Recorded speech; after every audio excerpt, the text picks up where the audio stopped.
My name is Renee Witterstaeter. I'm an artist agent. My company is Eva Inc. Artist Group.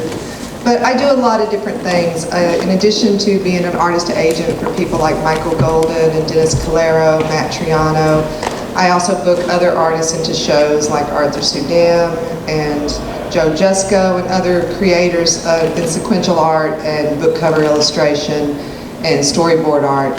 In addition to that, I also run my own publishing company, Eva Inc. Publishing, and through that I do art portfolios, historical books. My most recent book was on World War II, sketches that an artist named Nick Carty did during World War II that chronicled his time in the war. And I like doing projects like that that are different and interesting to me. And running my own publishing company, I have complete autonomy to publish the books that interest me and that I hope interest other people.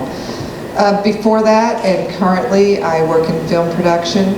I've worked with Jackie Chan a lot on many of his movies. I also work on a lot of music videos and commercials.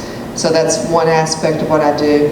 So essentially, it's, even though I own my own company, it's essentially somewhat being freelance, because even though I have my regular things that I'm in complete control of, I'm also doing all these other things. So I have irons in many different fires, and I'm also a writer.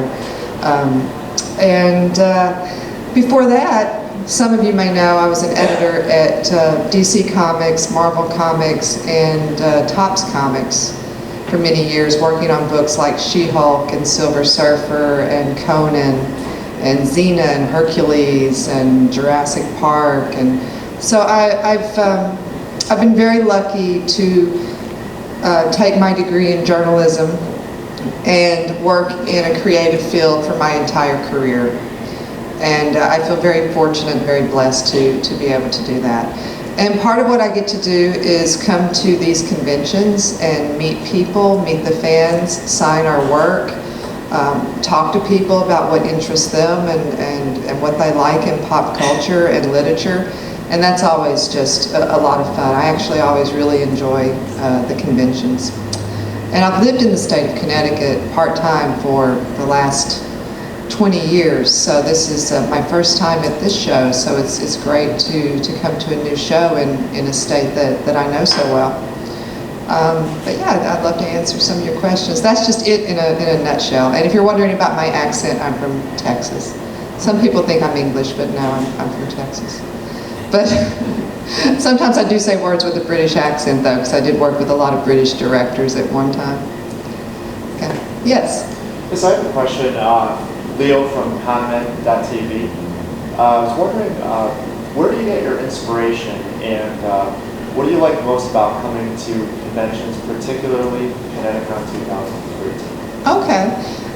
As far as inspiration, you really never know when something's going to inspire you, when you're going to get that idea that, oh, I've got to do this.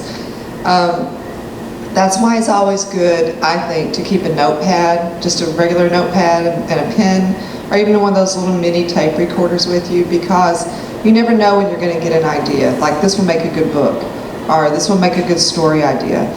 And you think that you will remember. You think you're going to remember all these ideas that pop into your head, but I guarantee you that you won't. So to me, it's always great just to jot something down and say, okay, this storyline or this scene, or it's just a great way that you can look back and say, oh yeah, definitely. And much like an artist will keep references, file references for different costumes or different scenes or different things that they might put into a story someday.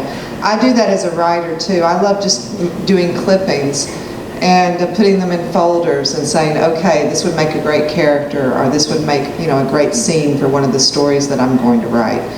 And for me that works very well, because I'm a very tactile and very visual person. I like the internet's great for research, but I like actually looking at books. I like holding them. I like flipping through them. So for me, that's where I get a lot of inspiration too, just actually looking at an old book or looking at old photos that I can actually hold in my hand and study. And you used to have at the movie studios in LA and sadly, this happened when I was there working on a movie, was they had a big file reference library of photos and different things that had been there for years and years that Hitchcock used all the time for all of his movies. He'd go in there and just rifle through them and get inspiration from the photos. And sadly at Universal, while I was there working on one movie, I heard that they totally gutted that and just threw everything out, that no one found it useful anymore. And, because of the internet. And, that was very sad to me, because you do get a different feeling actually holding something and looking at it, and the sense of discovery, to me, more than just flipping through pages on the computer. So I do get a lot of inspiration from things like that. And the other thing is, you have to know inspiration when it hits you. Like my Artist at War book is called Nick Cardy, The Artist at War. Nick Cardy is 93 years old. He's a good friend of mine. He was in World War II, and after the war he came back and worked for Will Eisner, worked for a lot of really influential sequential artists in the comic book world. And he became a very well-known cover artist and sequential artist at DC Comics for about 3 decades. He's had a very long and very successful career. But when he was in World War II, he was just a kid, that was drafted on April Fool's Day and didn't think the joke was very funny, and ended up in, one of the most horrible situations of his life. But what he did was he kept sketches the whole time he was there. He would do sketches, and that was his way of dealing with the insanity around him.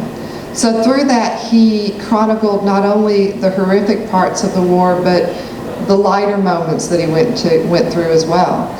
And so in this book, we look at those sketches from beginning to end, and you take the journey of the war with him, and you see what it was like through his eyes.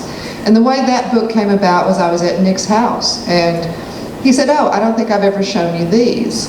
And he brought out this little binder full of these wonderful little sketches, very small, like 4x5 sketches. And he told me what they were, that he had done these during the war and that he still had them all. They were yellow with age, they were crinkled around the edges. And I said, they're 70 years old. And I said, Nick, we've got to do a book on this, because this has great historical significance. Not only, it's like this really brings the war home in a very personal way. So that's how that book came about. I just saw it, I said, we got to do a book, and we did it.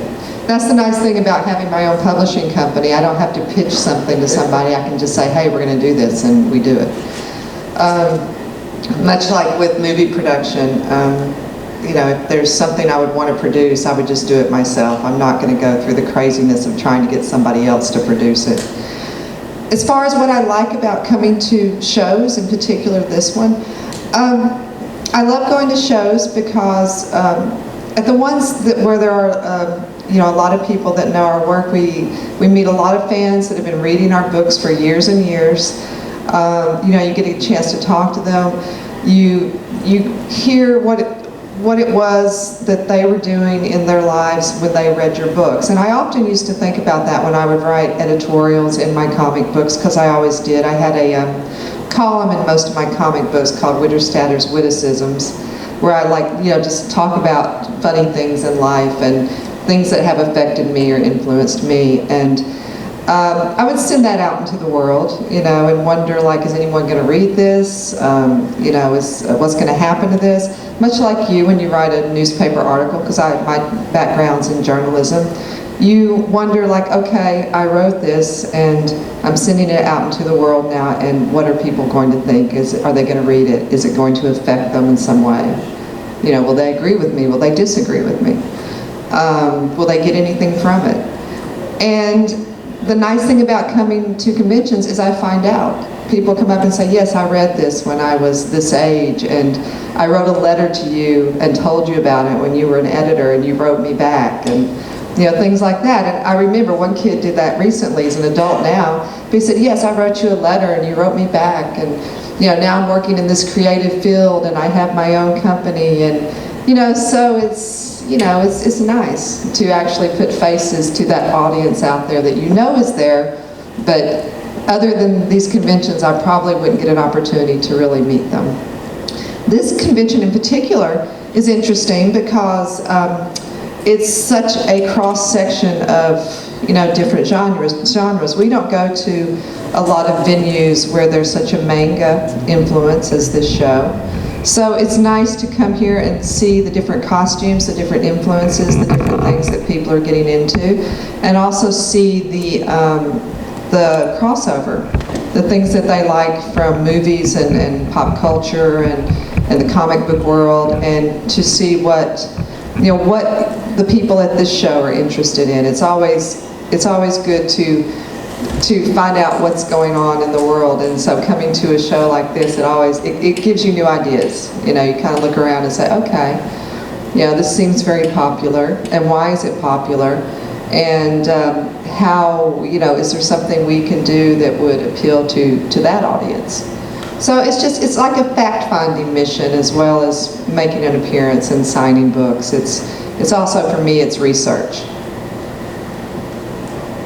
Long answer. All the things you do, the production, the publishing, the writing, what's your favorite and why?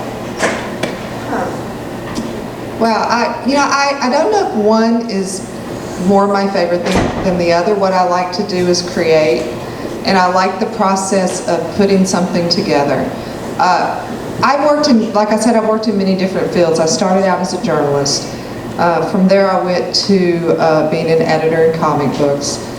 From there I went to production managing and production coordinating in movies and music videos and commercials. And then since then I've added back into comic books. They kind of pulled me back in. Then adding being an artist agent and a publisher to that. But what I've found in all of those things is that I'm using the same skill sets. I'm still working with stories. I'm still working with words and with pictures. I'm still putting together, something that is a cohesive product at the end of the day, and hopefully a creative, endeavor. So, that's the goal, anyways, to make something complete and whole that is going to, affect people in some way. And so every one of those jobs I've had, I've been using my organizational skills, my editorial skills, my skills to put together a team to work with me that is going to give me the results that I want. So for me, I enjoy the process. All those jobs have been the same, and the process has been the same. I might be working with some slightly different tools. I might be working with a comic book instead of working with film. But to me, a comic book was always just a movie on paper anyway. It still has to hit the same notes. It still has to have the same story flow. It still has to, have a middle, a beginning, and an end, and cathartic moments. So yeah, I've used the same tools in all these jobs, and so I've liked them all. Andy Moore from Double Take Productions. I was just wondering what your take is on art education in the U.S. I know that the funding for such programs has sort of fluctuated a great deal over the past couple of years. Do you or your company you work with help to promote any of that in the U.S.? Oh, well, we do our, well, first of all, I think it's very sad that art education is not as funded in schools as it should be, because you need to nurture that side of the brain too. Even if someone doesn't ever use art in their life again, it trains that part of the brain. It opens them up to being creative, and like I was just saying, you can use creativity in any field, not just being an artist. So it like opens something up. It like expands a child's horizons, a young person's horizons, and I think it's very important, just like music education is important. You want a well-rounded individual, not somebody that is just using half their brain. And many artists I know that are very successful artists, working consistently today, are doing that because they had an art teacher that saw they had this aptitude and said, hey, here's some paper and here's some paints, and I want you to sit here and draw whatever it is you want to draw. And they nurtured them and nurtured that creativity. I can think of like 3 of my friends that are very successful artists that started off very much because they had that mentor in that art teacher. What we do at a lot of shows, and maybe we'll do it at this one sometime, is we do have art classes for kids. One of my artists that I work with, Michael Golden, has a storytelling class for kids where he teaches them the fundamentals of storytelling and shows them how to draw a figure. You know, he'll pick a superhero like Spider-Man or someone like that, and he'll show them, you know, how to structure the body in a very simple and very understandable way. And so we love doing that, and we've done that at conventions all over the world, from Spain to China to, you know, Canada and many places here in the U.S., and he's always willing to do that at shows. And so my other artists that I work with will also do similar things. We're very much into trying to nurture children and get them interested in art, because not only are they our audience for our own future endeavors, but they're all, you know, we also believe it's very important for, you know, to use that part of your brain, like I was saying. Yeah, so we try to do our own part. And we also are working on several learning to draw books, several fundamentals of art books, which one of them should be out within the next year. One more question. Oh, wow, that was quick. Yes. If a writer or artist wants to submit something to you, what sort of things do you look for in each of their work? Yeah. Well, one thing I always recommend to anyone that wants to work in sequential art is that you have to learn to draw everything. There are no shortcuts. And a lot of people have, you know, a very stylized pencil line that you see and you go, well, that doesn't look realistic. But they didn't start off that way. Most of those people started off learning how to really draw the human body, which means they took anatomy classes, they took life drawing classes, they learned how the body works before they stylized it. So I would recommend that. When I see that someone has, you know, their anatomy down, their you know, fundamentals of art down, then the next thing you have to look for is the storytelling, because comics is a very unique art form. You have to be able to tell a story that flows from panel to panel and page to page. As an editor and as a reader, I don't look for books that have nothing but pinups. Yeah, I know that's the whole pinup thing was popular for a while, but that's not telling a story. That's like a very static way of doing a comic book. I always recommend to people to study books like Will Eisner's Sequential Art. Master storyteller, he breaks down the fundamentals of how you tell a story sequentially. And also books like Andrew Loomis's How to Draw, as far as studying the human body. So once I see that people have the, you know, their storytelling down, or at least that they're to a point where, you know, that you can tell that they really have potential, then I can start talking to them about what their next step is. But they have to have those fundamentals down first. Writing is a bit more difficult, and I'm sad to say that if you send in a submission to any of the editorial offices, they're probably never going to read it. And if they do, legally they have the right to take any idea that you send them and use it. So I always tell, it's very difficult. I never encourage people to send in their original story ideas to Marvel or DC or anyone else, because if an editor happens to read that, they own it. The company owns it, especially if you're using their characters. You can't copyright your ideas that you send in to them. I say in this day and age, there's so many opportunities for writers without going to some of the major companies. If comic books is what you're interested in, you can do web comics. You can self-publish. You can do your own stories with your own characters and establish yourself that way. And it's so wide open now for people to do that. You know, opportunities that they didn't have 20 years ago to own your own work and not give your story ideas to someone else. You can work for Marvel and DC later, you know, but why not work with your own ideas? Why just give them away? It happens in Hollywood all the time. It's not just in comic books. You wonder why, you know, movies like Ants and A Bug's Life come out at the same time. It's because somebody was shopping that idea around to the different studios, and one of the studios said, hey, why should we buy that guy's idea? We can just do our own. You know, We can do our own bug movie. We don't have to buy his. So it happens all the time. And, you know, with writers, I would say, yeah, work on your own stuff. Do a webcomic. Self-publish. Establish yourself as a creative individual. And then these other companies are eventually going to come to you anyway if you're doing a good job. Another good thing to do, real quick, when you're at these shows and you see artists like Michael Golden, Dennis Calero, Matt Triano, all these guys, if you're at their table and you're an artist and you have your portfolio and they're not working on a sketch, show them your work. Ask them if they have time to do a portfolio review. And you'll learn a lot from talking to someone who is working in the industry already. So that would be my advice. Well, thank you very much, everybody.